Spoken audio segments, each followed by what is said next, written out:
Running a few minutes behind, so let's go ahead and get started this morning. Hello to everyone who's in attendance, and hello to everyone who is tuning in online. Uh, you're tuning into the Newport News Church of Christ here in Newport News, Virginia, on 72nd Street. All right, today's lesson will be coming from Matthew chapter 5, verse 5. Matthew 5, 5. Blessed are the meek, for they shall inherit the earth. Let's talk about that word meek for a second here. In many different definitions, people interchange that word meek for gentle. Blessed are the gentle, for they shall inherit the earth. Meek means to be mild or to be gentle. Even to some, meek means to be humble, to show humility. Thayers describes meekness as having a good attitude towards how do I word this? Towards the actions of this world that God has. It's a bit of a confusing definition. I'm mincing words here because I don't want to sound a certain way that God puts anything on us, which he does not. But theirs describes it as that having a good attitude towards those things that are hard in this world. Those who are meek are not harsh. Moses is described as being meek. Jesus is even described as being meek in prophecy and when it was fulfilled in Matthew 21. Being meek, though, is not being weak. Some people say, the old saying, don't take my kindness for weakness. And people don't take people's meekness for weakness. A meek individual puts the right priority on earthly possessions, therefore truly being able to enjoy them. Earthly possessions. So many people put so much priority on these worldly possessions, on these earthly possessions, that this is just because they feel like this is all that they have, that this is all that they need. But the Christian knows that there's more to this, and our priority on these earthly possessions should not be as great as people of the world make them. Now to get to the tough part of this lesson. Many people use this particular verse, Matthew 5:5, to prove a particular doctrine, a renovated earth. For those of you who don't know, the renovated earth is that when this life is over, and Christ comes back to take us to be, and we are to be with Christ, the earth will be burned. It'll be made new, and everything that is happening in heaven will happen on earth. I'm here to tell you that that is simply just not true. That particular doctrine has divided our brotherhood, and honestly, I feel like that it shouldn't. Because there's so many verses in particular that prove that this doctrine just simply is not true.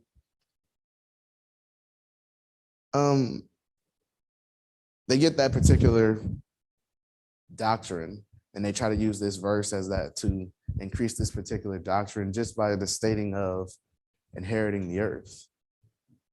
And if the earth is destroyed, how could one inherit something that isn't around, right? Because they're taking the literal inheritance in this verse as literally gaining the earth, when our true gaining is heaven, not the earth. Our true gaining is a spiritual home, no longer this physical home where we embody it. Moving on to Matthew 5:6. Blessed are those who hunger and thirst for righteousness, Matthew 5:6. Hungering and thirst describe more than just a desire. They desire an intense desire that must be satisfied. An intense desire that must be satisfied. Intense desire for righteousness. And those who hunger and desire for that righteousness, Jesus says they are blessed. How can we hunger and thirst for righteousness. How can we do that? Opening the question up to the room. Anybody can answer that? How can we hunger and thirst for righteousness?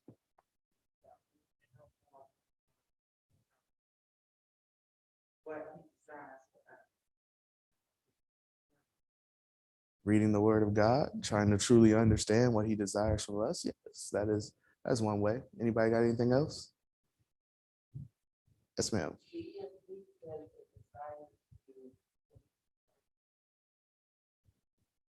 Absolutely. The desire of wanting to do what is right more than anything else.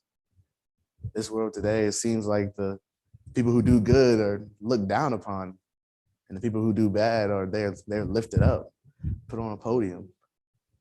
Those people are, in today's words, idolized. People want to be like those people who do the wrong thing because they have so much. The Christian is supposed to hunger and thirst to do what is right. Those people who do wrong seem to be even more rewarded than those who seem to do right. In the business world and the religious world, all of that. We see today, there are so many Lord's churches who don't have much. They're in small buildings, not very much AC, not very many people. They don't make very much money. And then you see these other mega churches around the corner who teach false doctrine, and they have so much. They have 7 different, they keep adding, it seems like they just keep adding on to their building. But in the end, when you do what is right, you have a greater reward than what you gain on this earth. Righteousness is beauty of holiness. The phrase, they shall be satisfied, carries the idea of being completely filled. Jesus speaks of a living water that you shall no longer thirst. You should be completely filled. You should be completely satisfied. All throughout in the world today, we see people who say, I just don't feel like I'm getting enough out of life. But what are you doing? What are you doing with your life that you don't feel like you're getting enough out of it? Are you just living day by day doing what is wrong? Or are you living day by day for doing what is right? I feel a lot more satisfied when I go out and help someone. I get even a lot more satisfaction by going out and helping others. Whether it be someone with a sign on the corner who's asking for money, and I just look over and I have a few dollars and I give it to them. Or I see someone who's struggling to put something in the car, I work at Target, so I see that a lot. And even though I clocked off work, I still go by and help them put it in the car. Because I gain true satisfaction by going out to help people. I really truly get nothing out of it. Really and truly, I get nothing out of it. But just seeing people smile, seeing that I helped someone who's having a tough time, that gives me the true satisfaction. I don't get any monetary gain out of it. I don't get money from helping that person. No, I just do it because it's right. And I will be truly filled by doing that. Matthew 5:7. Blessed are the merciful, for they shall obtain mercy.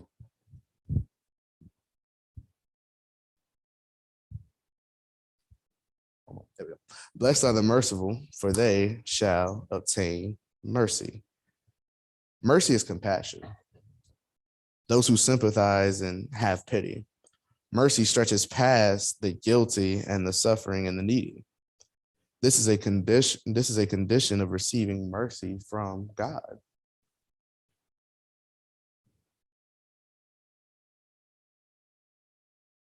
Aren't we glad that we've gotten mercy from God? The ultimate form of mercy from God, sending his son. Because we were lost in the sea of sin. And he sent the only person that could ever help us, the one true light, that could save us, that can get us back to shore, that can get us back to where we should be. This beatitude rests on Psalm 41, verse 1. Let's go over there. Psalm 41, verse 1.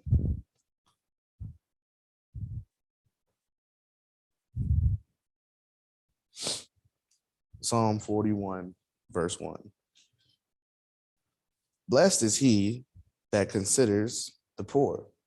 The Lord will deliver him in time of trouble.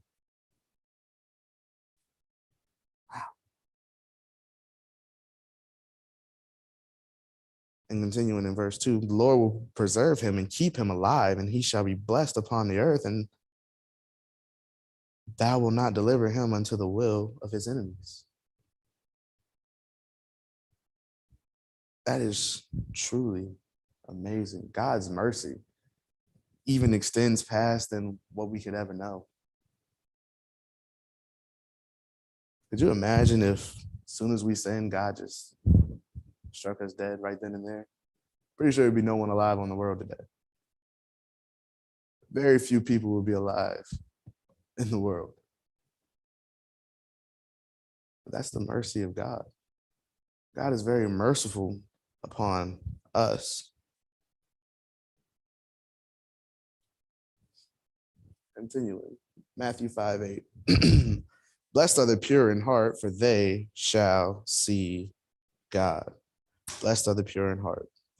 This relates to our motive and purpose. Purity of heart is freedom from evil desires and purpose. A pure heart can see God, and to see God is to enjoy him and his presence. This beatitude rests in Psalm 24, verse 4, and Psalm 73, verse 1. What's our motive? What's our purpose in this world?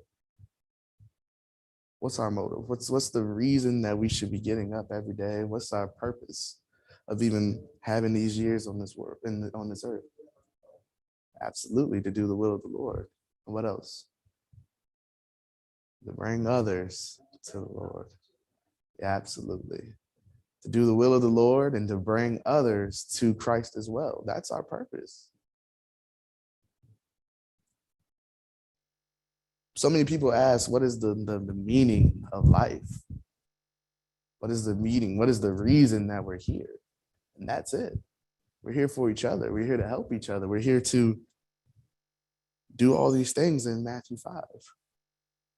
We're here to show each other mercy. We're here to be meek. We're here to hunger and thirst for righteousness. We're here to be pure of heart.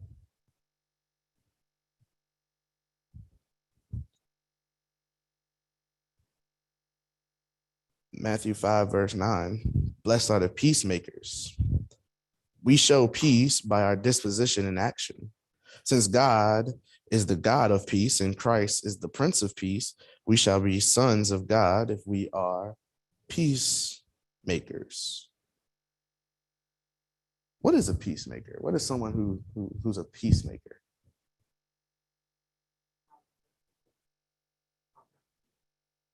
Absolutely. So peacemakers don't hold grudges. Oftentimes we see families don't speak to each other for years for something that happened a decade ago. I hope no one's doing that. That's a Christian. We're not supposed to. We don't hold grudges. How would you feel if God held everything that you've done against him against you? You wouldn't like that too much. And he doesn't. So neither should you hold a grudge against someone who's wronged you. And trust, we're pretty much wronged every day. And we would hold a lot of grudges if we weren't peacemakers. If we don't resolve conflicts with one another, with our own brethren. Yes, sir.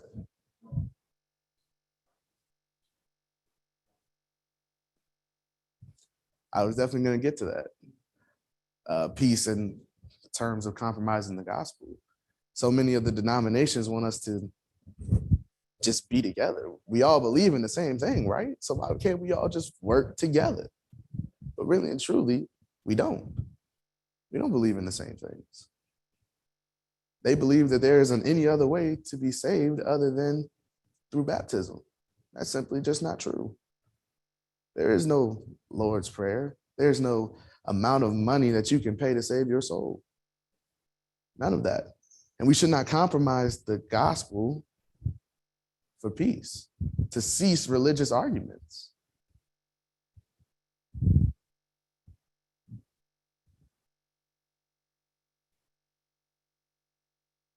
I just see this verse and I just think about all the different conflicts that's even going on in the brotherhood today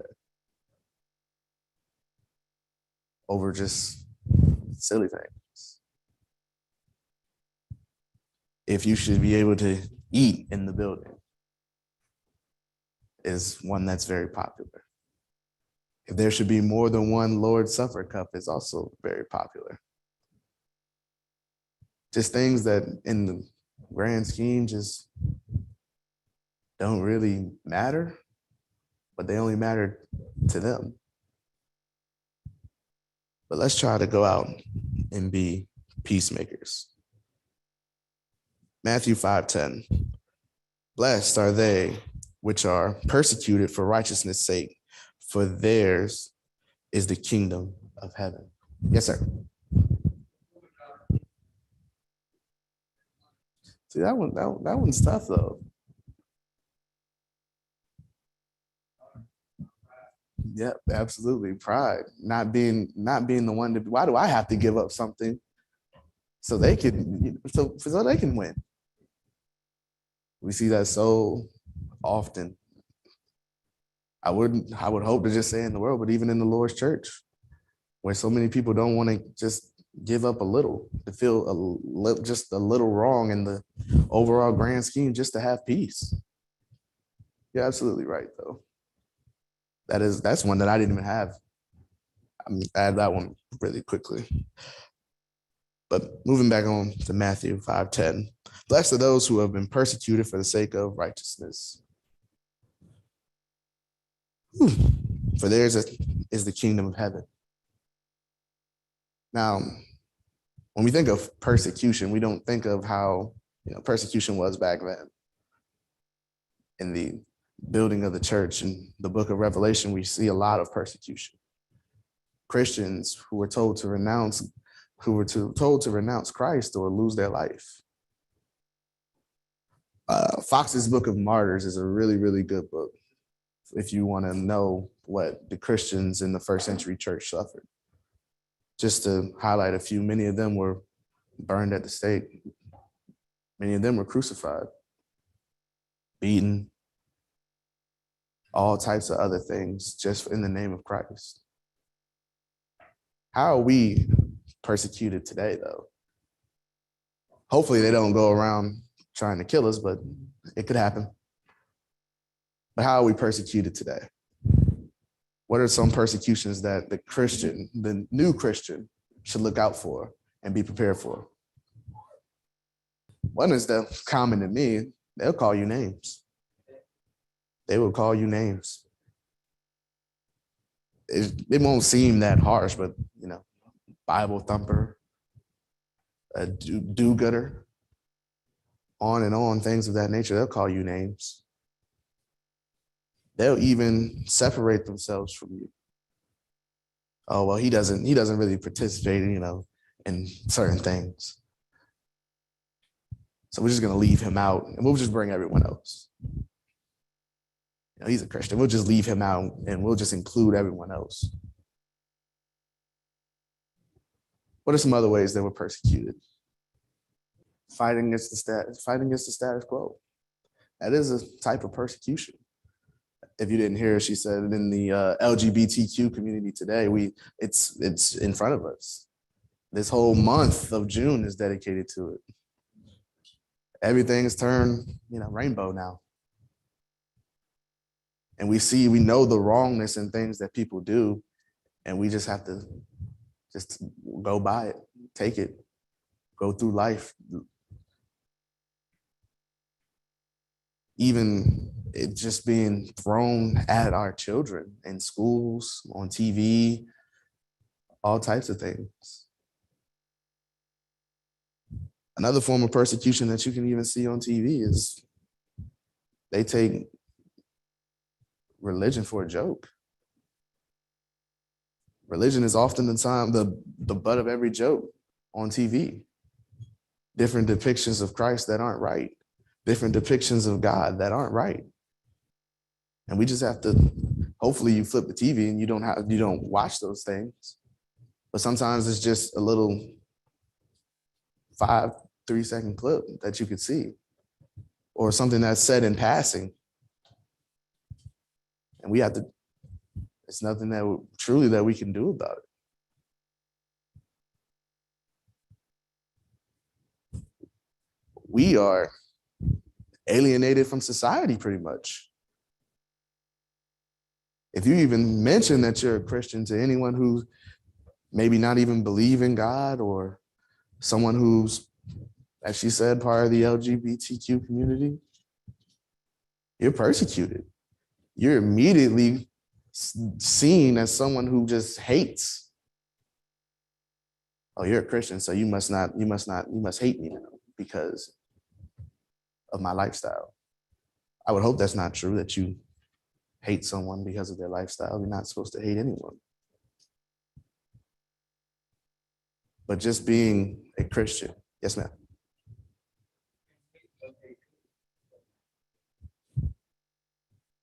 It is, if you didn't hear it, she said you can hate what they do, but not hate them. It is a huge difference, as we're taught in school, to love the sinner, hate the sin. We are told to love everyone. But loving, just like in the verse above in Matthew 5:9, doesn't mean that you have to compromise the gospel for peace. You don't have to compromise yourself for love, for the love of someone. You can love someone, but not truly agree wholeheartedly with the things that they do.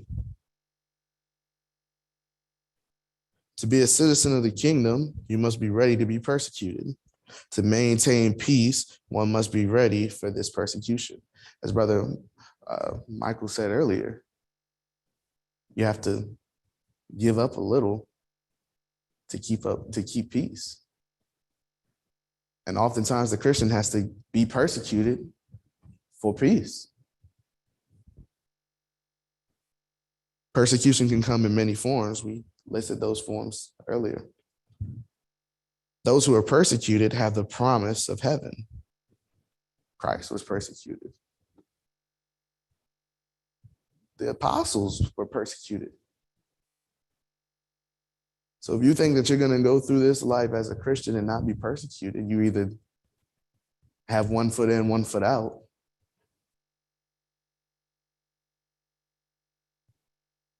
or you just aren't.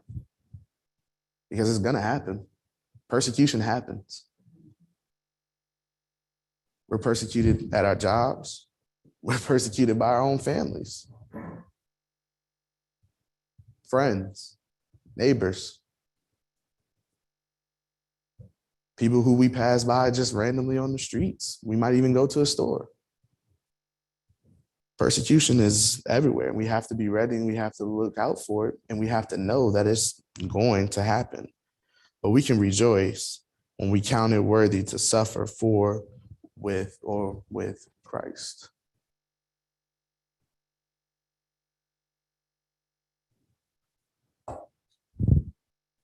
Okay, there we go.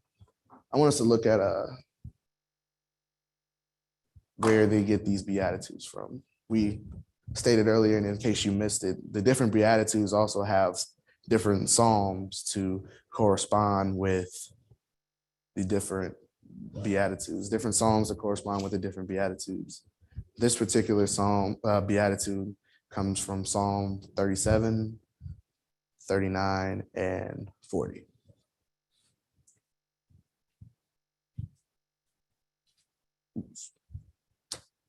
Anyway. To conclude, there are qualities and requirements.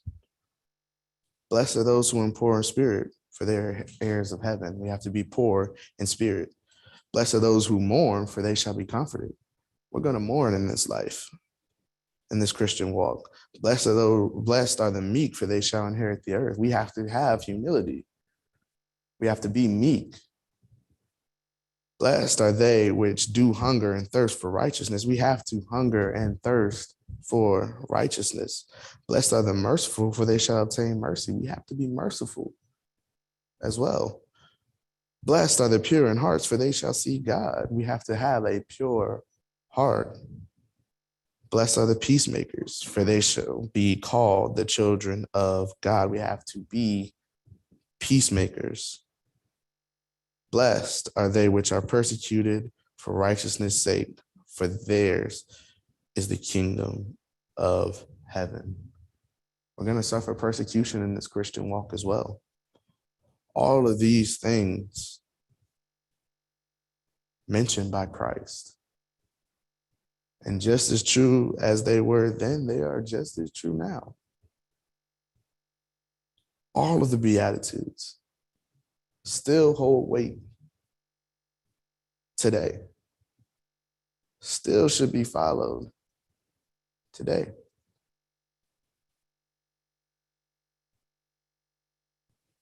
Eight Beatitudes, 8 woes. We have to look out, we have to watch, we have to hold on to these Beatitudes, but we also have to look out for these woes. The kingdom of heaven is open to the poor, but if it's open, it could also be shut. We see that in verse 13. Comfort for the mourners, but the mourners also have distress. You have to have distress to be comforted. The meek inheriting the earth, but the fanatics compassing the earth. True righteousness sought by true desire. False righteousness sought. I want to touch on this one for a second.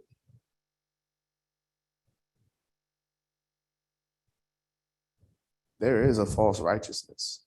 Many might not think so, but there is. There are those who say you're more righteous if you give, if you struggle. You're more righteous if you have more. That is a very false righteousness that many people are preaching today, and we touch on this a lot because it's around us a lot. And we have to understand that this is simply not true. The merciful obtaining mercy, mercy being omitted or left undone. Let's not leave mercy undone. Purity within and a vision of God hereafter. Purity without uncleanness within blindness. We see that in verses 25 and 26. Peacemakers are the sons of God, but they're also hypocrites and lawless.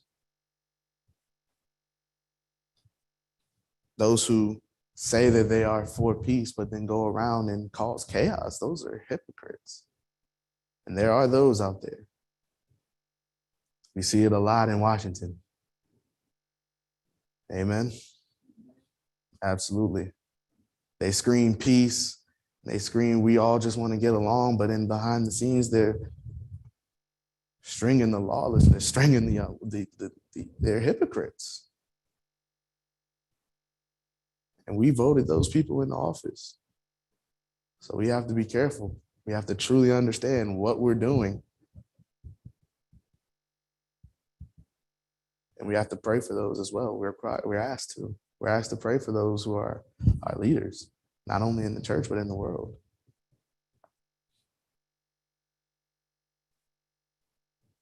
And lastly, the 8th beatitude, they are persecuted.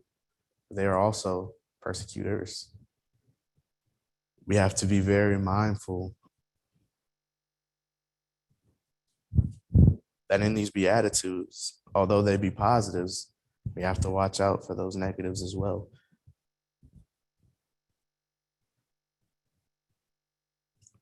Christ gave us this list because he wanted his disciples to know that following him would be hard. This Christian walk is not easy. There are many things that try to get in the way of trying to be. It seems like there's more wrong than there is right. I'm here to tell you that that's simply not true, because we have a God who is the God of righteousness, the God of everything that is good.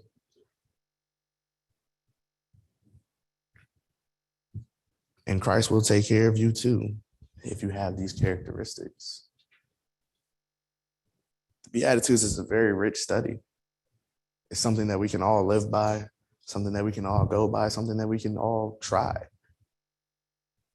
If you're having trouble in your Christian walk, Matthew 5:5 is a great place to start. All the blessings that come when you have these things. Is there any? I'm opening the room to any questions, comments, or anything that you might want to add.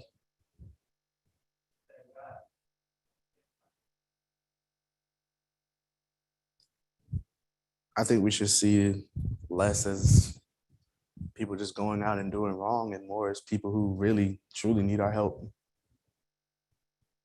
because they don't even know that they're doing something wrong. I like what you said about the broad gate and the narrow gate. I definitely gotta add that to my notes too. Take a note right quick. Add that.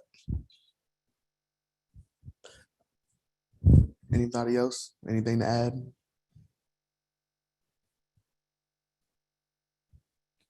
Well, yes, ma'am. If you didn't hear, she pointed out in verse 12 the reward that you get if you continue to if you do those 8 beatitudes. In verse 12, you can see the reward that you get, and the reward is in heaven. That's very important. The reward is in heaven. It's not on the earth. It's not going to be right then, right there. As soon as you do the first beatitude in Matthew 5:3, you're going to get a reward. No, it's build it. You build it up. It's not I'm just going to do this once and then I'm done. No, it's a continuous thing. You continue to do those 8 things and you will have your reward at the end. Very rich study. It saddens me that it has to come to an end. But next time you hear of the life of Christ, it will be the Sermon on the Mount Part 2. Anybody got anything to add before we close? Yes, sir.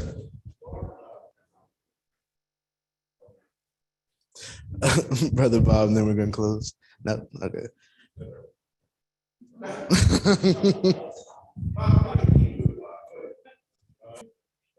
Absolutely. And what you said what you said, I was thinking about counting the cost. Knowing what you're getting into, you got to count the cost. Persecution is coming. When you get into Christianity, the persecution is coming. And to close, because we're a little bit over, as Brother Bob and Brother Maxwell were talking, I was just thinking about what the apostles did when they first saw persecution. They didn't get angry. They didn't say, well, this is just too much, I'm going to quit. No, they went away rejoicing because they knew they were on the side of righteousness. And Jesus told them it was coming, and they counted the cost. Yes, sir. And that's exactly how you know if you're on the same team, if you're suffering the same way. Thank you, everyone, for your attention, for your comments, for your additions to the notes. I truly appreciate it. Let's get ready for worship.